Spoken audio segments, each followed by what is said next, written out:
Fidget Mom here.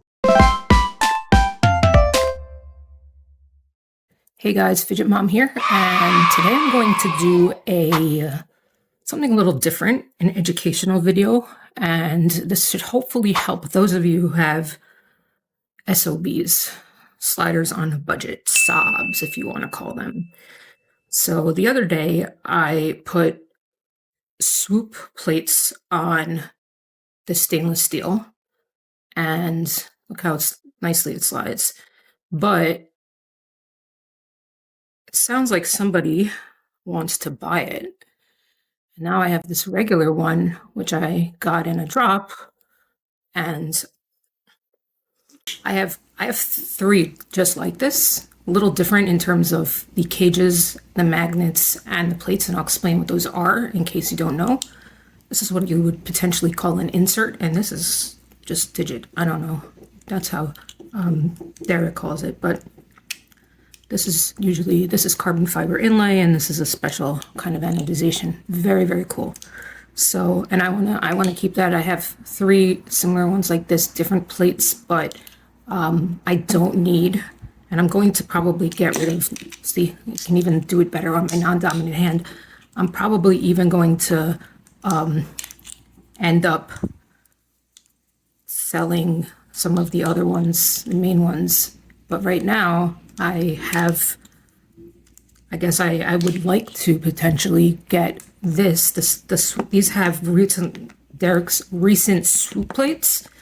I have tape on it, so it's hard to potentially see, but I think it's pretty obvious. You can see those lines, and they're a little different than the standard stainless steel plates. Again, this has tape on it, but you see nothing.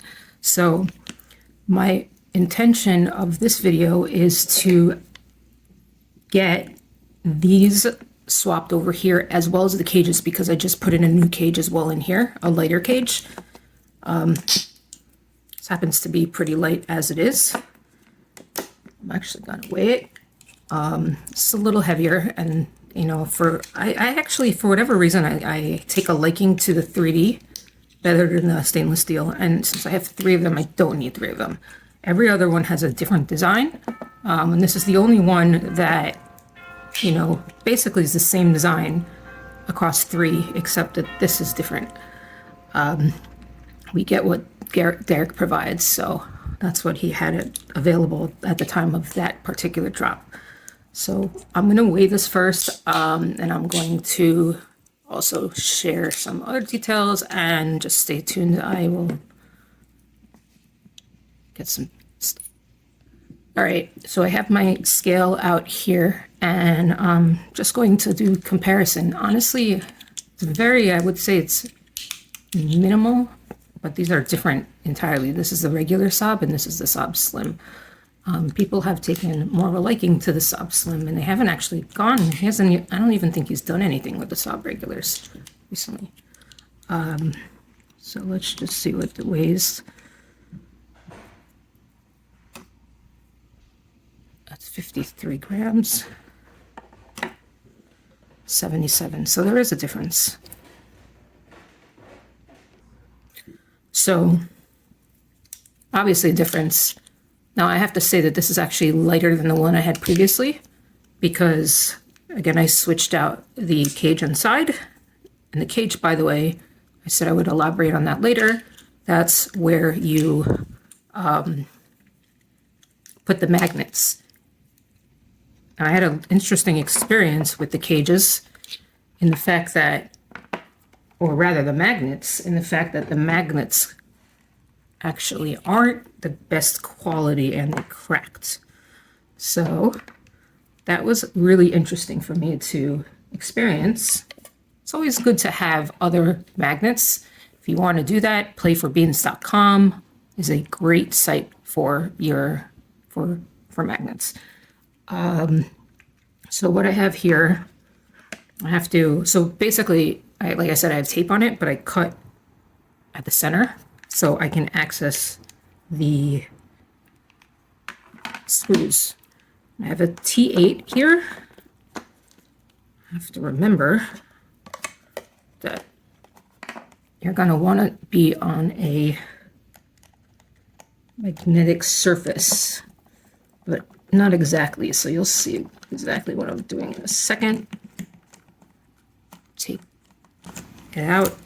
In this case, again, this is a T8. Not every maker uses T8 screws. Some use T6, some use whatever.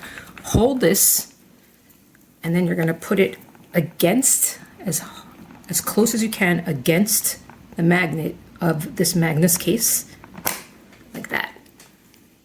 And then you just lift this up. I find out that there is an O-ring over there, and I just put that over there. So now what I have is Derek's original creation. You could remove this, and it's easy to get back in, and I could basically design it as much as differently as possible. Now that is and I'm only going to do one side of the plates. I don't think it's necessary to see both sides. Right now that's like I said, this is the swoosh plates that went with the stainless steel. And I'm going to swap it out. Actually, I have to find out which one is the right polarity. You have to make sure that they attach. This one has the wrong polarity, so you don't want to switch to this one out. What they have to do is be able to align. So you always make sure, can't even do anything with this. You always make sure that you have the right one. So these are the other two, and that fits obviously a lot better, which means that the one on here is the right polarity for the other one that I showed before wasn't compatible. So what you're seeing here are O-rings. Now Derek does 6 millimeters by 1 millimeter, I believe. I had a little bit of an issue and some of them disappeared, so I have a little smaller one, but it doesn't take away from the play. This I believe is acrylic, an acrylic cage, and I'm going to keep the magnets just as is. In fact, it's going to be super easy to make the switch as long as I don't mess up with my hands. Now, I also want to kind of show something because this was interesting to me. I think it's an optical illusion of sorts. If you look really closely at these holes, they actually look like they're different sizes. I thought that this would be a smaller one and this would be a larger one, but believe it or not, the T8 fits in here. So I was pretty surprised. So if you want peace of mind, keep the other one sandwiched just like this to make sure you didn't make a mistake. So what I do now is I take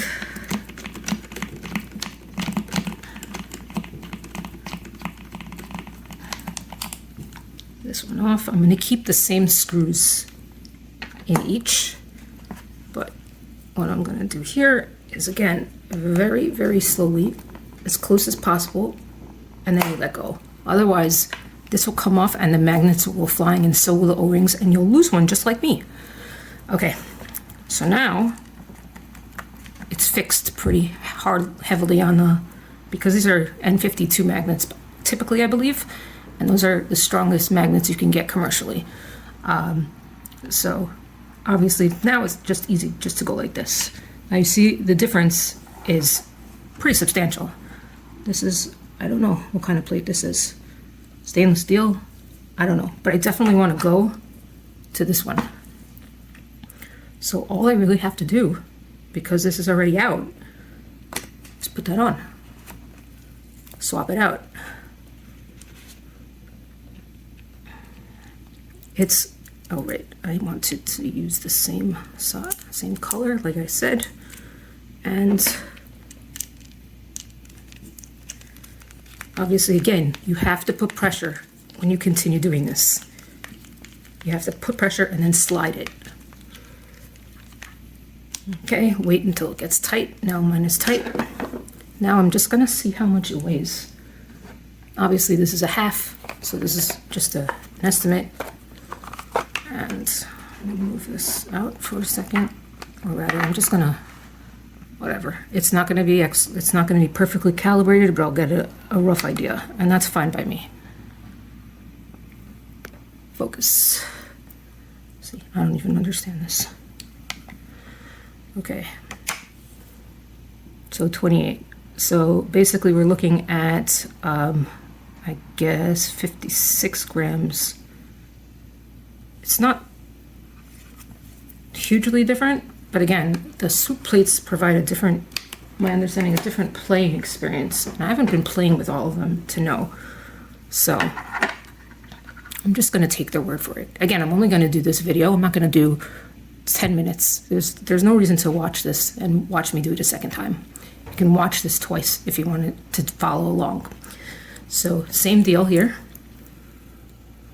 Put it on. Hold. You should hold this. Just, well, actually, it's gravity's already holding this down. Hold this on. Just hold. Put pressure on. Slide it. Turn it around. Again, keep the pressure on. And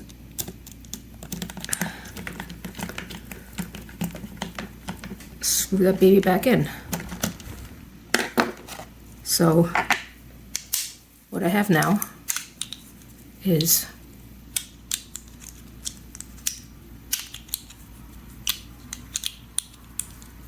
half and half. I actually realized I didn't have to, that happens sometimes.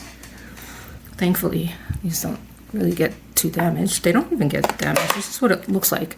Actually, you didn't really have to worry about this unless you were making some additional changes, like with the magnets and flipping around. You didn't have to worry about the polarity of the magnets in this one.